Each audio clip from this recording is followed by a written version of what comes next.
Kuda, binatang ternak yang memiliki nilai gengsi tersendiri jika dibandingkan dengan ternak lain seperti sapi, kerbau, serta kambing. Bukan hanya sebagai binatang untuk adu kecepatan, masyarakat beberapa daerah juga melatih kuda untuk menunjang kegiatan sehari-hari. Gayo, Jeneponto, serta Pulau Sumbawa merupakan daerah-daerah yang identik dengan satwa bertenaga kuat ini.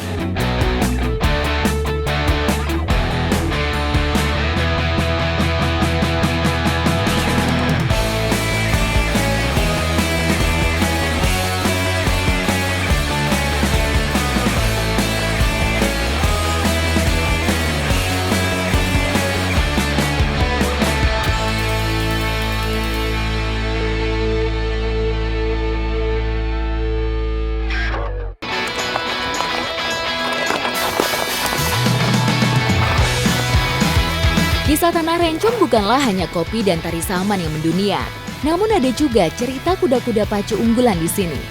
Kuda-kuda yang dikhususkan untuk lomba pacu kecepatan ini memang sudah terlatih untuk mengikuti berbagai turnamen tahunan. 1, 2, 3, gini nih suasana latihan mingguan kuda pacu di Gayo Luwes. Panas terik tetap latihan, biar semangat, biar menang pas turnamen.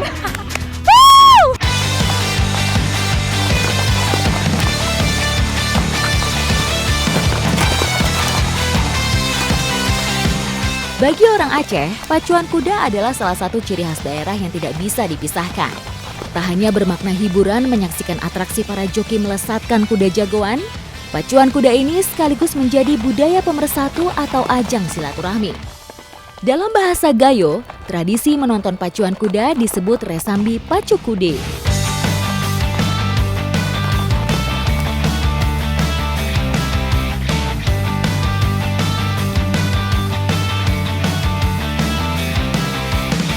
Kecelakaan kayak gini nih sering terjadi.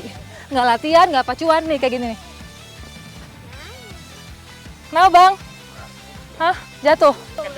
Jadi mau ahli sekalipun jam terbangnya tinggi tetap tidak bisa mengendalikan kuda sepenuhnya ya. Karena moodnya kuda, letihnya kuda, panas juga berpengaruh terhadap pengendalian kuda. Tadi abang jalan, kemudian nabrak tiang dan jatuh. Terkilir, untung nggak sampai patah tulang pak ya. Kebanyakan kecelakaan terjadi karena minimnya alat pendukung, seperti halnya kelana.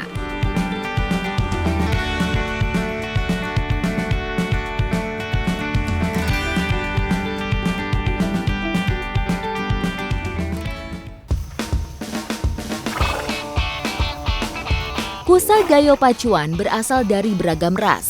Beberapa kuda lokal sengaja dikawinkan dengan kuda luar seperti kuda Australia untuk mendapatkan postur tubuh kuda yang tinggi. Meski demikian, beberapa pemilik ada juga yang memilih menjaga ras kuda Aceh tetap murni. Ini namanya Kejora, kuda lokal Aceh umur baru 2 minggu. Hey. Nah kalau masih 2 minggu ini masih usia main-main, usia senang-senang. Tapi nanti kalau udah 5 bulan baru dapat perlakuan istimewa karena disiapkan jadi kuda pacu. Halo, hai.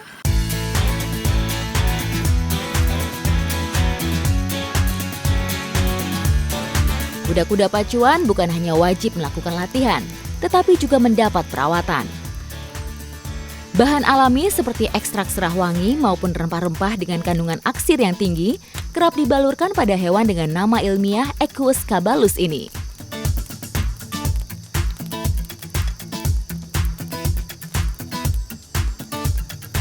Salah satu perlakuan istimewa yang saya bilang ini nih, dikompres sekaligus dipijit dengan serai wangi.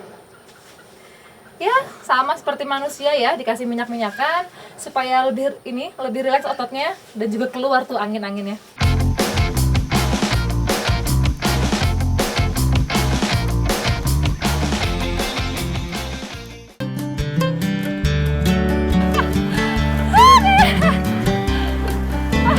Ini saya lagi ikut seru-seruan joki buat mandiin kuda.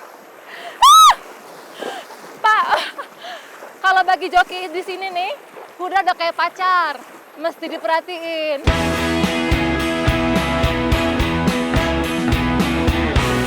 Memandikan kuda adalah perawatan penting yang juga tak boleh dilewatkan.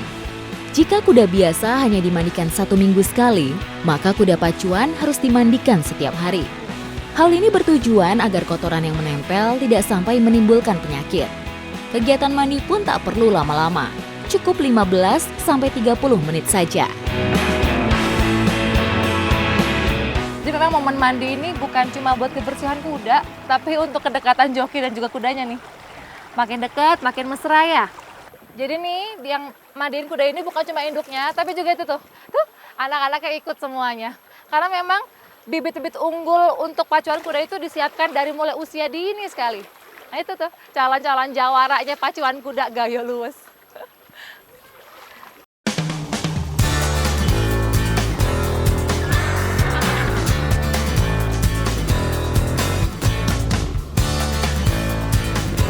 Dari petualangan Stella di Tanah Gayo, cerita tentang kuda berlanjut ke Jeneponto.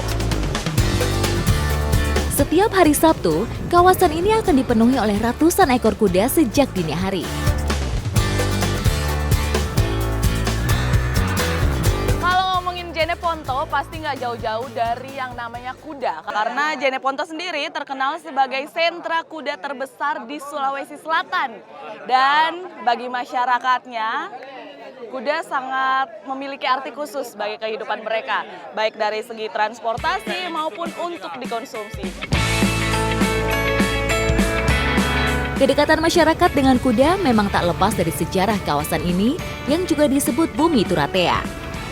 Hal ini konon berhubungan dengan cerita bahwa daging kuda sudah menjadi santapan khas para raja terdahulu. Bukan hanya karena nikmat, namun juga menambah stamina. Di sisi lain, kuda juga dipercaya sebagai simbol kekuatan dan kemenangan. Tak heran, binatang yang disebut jarang dalam bahasa Bugis ini diabadikan pula sebagai lambang Kabupaten Jeneponto. 9 juta? Mahal, Ki. Biasa itu, kalau untuk menentukan harga memang ada standarnya sendiri-sendiri. Jadi dilihat dari postur tubuhnya, warnanya, kemudian juga, nah ini nih, giginya kita cek.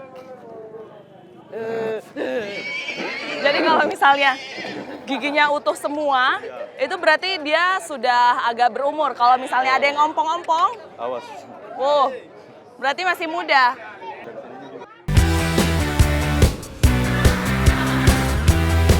Yang unik, di Jeneponto bisa dikatakan cukup sulit untuk menemukan jenis daging selain daging kuda. Jadi tak heran, pasar yang terletak di Desa Tolo ini setidaknya bisa menjual setidaknya 300 ekor kuda setiap kali pasar dibuka. Jumlah ini akan meningkat di kala hari raya. Bahkan untuk menjaga jumlah pasokan, puluhan kuda sengaja didatangkan dari luar pulau seperti Flores dan Sumbawa.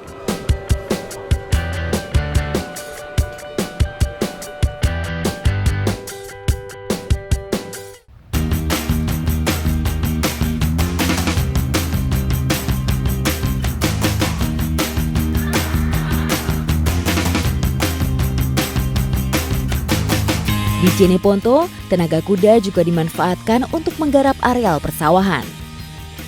Kecepatan dan kekuatan kuda yang telah dimanfaatkan dalam membajak sawah. Dalam 4 jam bekerja, kuda akan beristirahat 1-2 jam. Waktu makan dan minum kuda harus diperhatikan oleh para petani. Karena tak hanya baik oleh stamina, kuda yang kelelahan juga kerap agresif dan menyerang jika dipaksa terus bekerja. Jadi memang kalau udah seharian kerja, biasanya kuda-kuda ini dikasih makan, dikasih minum, kemudian ditepuk-tepuk seperti ini. Jadi dia tahu bahwa kerjaan dia tadi tuh benar. Dianya juga jadi senang.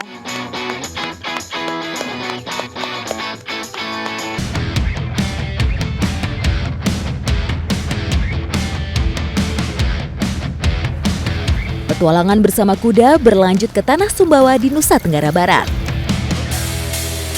Nah, sekarang kita lagi memandikan kudanya. Ini mulai dari dikeramasin, lalu juga dipijit-pijit badannya. Jadi sambil direndam, ini memang sengaja kita direndamnya di air laut karena air laut ini kan mengandung garam yang lebih berkhasiat untuk menghilangkan kotoran yang ada di kuda ya Pak, seperti kutu-kutu tuh.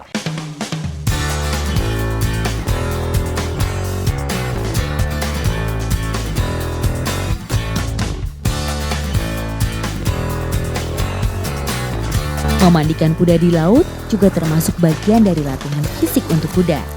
Bermain di dalam air akan lebih menyulitkan kuda untuk bergerak. Jadi, akan lebih memacu otot-otot kuda bekerja lebih ekstra.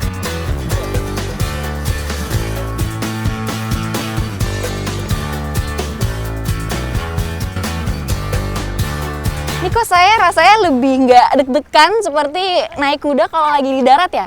Karena ini nih, rasanya kudanya tuh lebih tenang. Jadi saya juga ikut tenang. Walaupun begitu, saya harus tetap berhati-hati agar hal-hal yang tidak diinginkan tidak terjadi.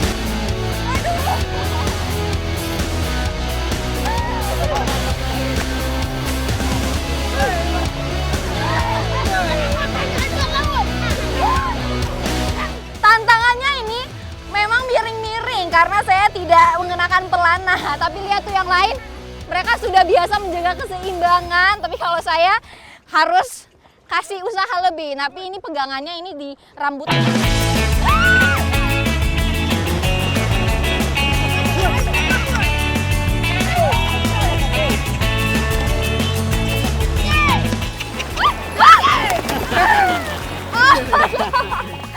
Akhirnya saya jatuh juga.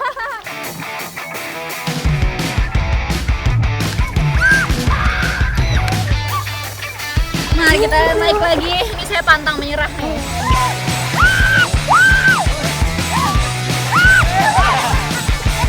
Kalau ini perawatan kuda, ada juga nih pemanfaatan kuda yang biasa dilakukan oleh masyarakat. Nah, penasaran? Ikuti jejak saya. Jejak petualang.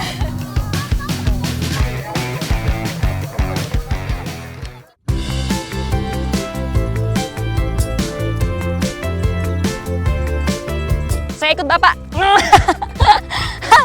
Beginilah nih kalau lagi bermain sama kuda, kita jangan dekat-dekat ke bagian belakangnya karena nanti kudanya bisa nendang. Makanya dari tadi saya ke samping atau di depan aja. Bagi masyarakat Dompu, kuda ini memiliki banyak peran dalam aktivitas mereka sehari-hari. Nah, salah satu pemanfaatannya nih adalah diambil susu dari kuda liar. Ikuti jejak saya, jejak petualang.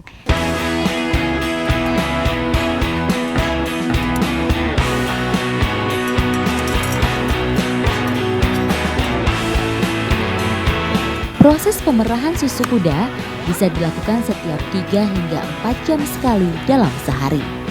Namun, di sini biasa dilakukan hanya saat pagi dan sore hari saja. Nih, biasanya kalau kita sedang memerah susunya, kita harus sambil elus-elus agar kudanya ini tidak panik. Tuh seperti tadi kan, kalau dia panik sedikit, langsung gerak kakinya. Hati-hati. Jadi perasnya menggunakan 3 jari saja. Terus caranya gimana Pak? Diperas saja, ditarik.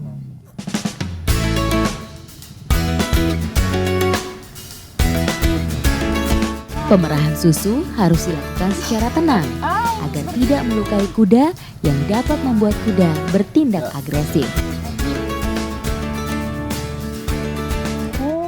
Ternyata seperti ini ya cara memeras susunya. Gerakan ini harus konsisten. Ketika kita sedang memeras, juga pastikan susunya ini masuk ke dalam wadahnya.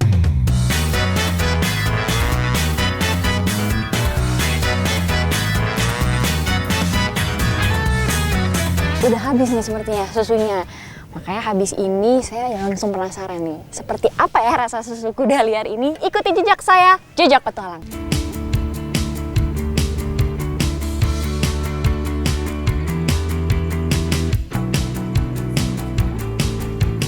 Dari segi warna, memang tidak ada bedanya dengan susu sapi ya, warnanya putih pekat. Dan tidak ada bau amis atau semacamnya. Jadi langsung aja kita cobain.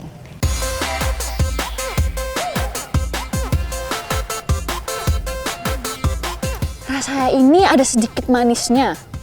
Enak loh, seger. Ini memang rasanya memang beda dengan susu sapi.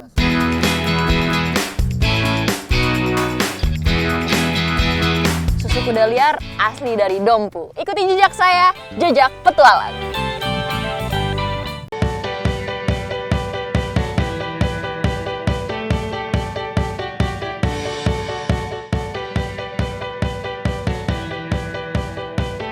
Selain Bima dan Dompu, wilayah Sumbawa Barat juga memiliki cerita unik tentang pemanfaatan kuda.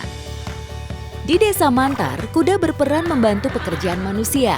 Seringnya kuda dipakai sebagai alat untuk mengangkut hasil panen dari kebun menuju desa.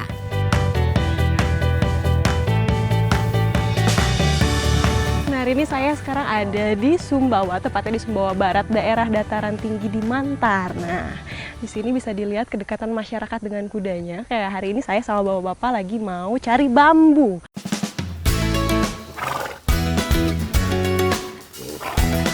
Kuda dipilih bukan tanpa alasan. Sejak dahulu kala, kuda terbukti praktis dan efisien. Selain itu juga tangguh dalam kondisi cuaca.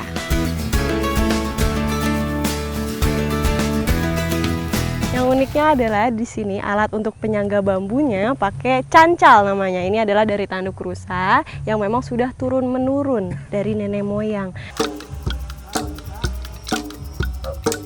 Populasi hutan bambu di sekitar desa masih sangat melimpah. Warga Mantar hanya mengambil tanaman ini sesuai kebutuhan. Kali ini bambu besar menjadi pilihan. Di Desa Mantar, jenis bambu seperti ini cocok digunakan sebagai bahan untuk membuat atap rumah tradisional yang disebut santeng. Potong bagian dua. Nah, ini bambu-bambunya yang dipilih itu yang sudah tua. Yang seperti ini nih yang sudah banyak bintik-bintik kayak gini. Nah, ini bagus karena lebih kuat dan juga lebih kokoh. Bambu tali tua cirinya punya serat padat. Uniknya bambu jenis ini, semakin sering terkena air bisa semakin kuat.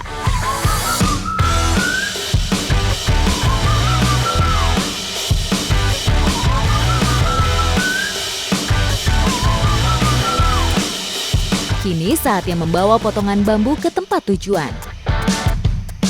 Disinilah kuda mengisi peran sebagai angkutan. Meski bertubuh kecil, kekuatan kuda Sumbawa untuk membawa beban bisa dijadikan acuan.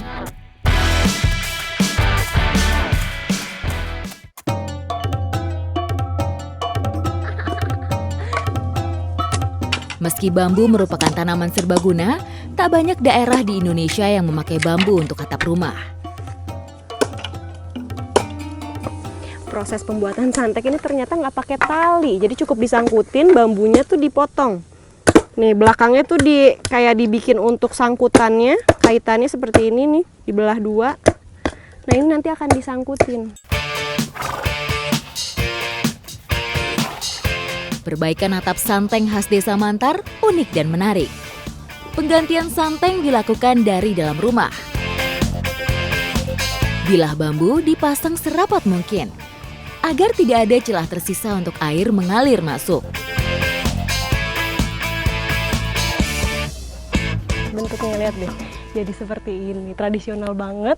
Cuma perawatannya aja yang harus bener-bener diperhatikan karena setiap saat harus dibenerin, harus digeser-geser. Ya, tapi ini indah banget kalau buat saya. Ikuti jejak saya, jejak petualang.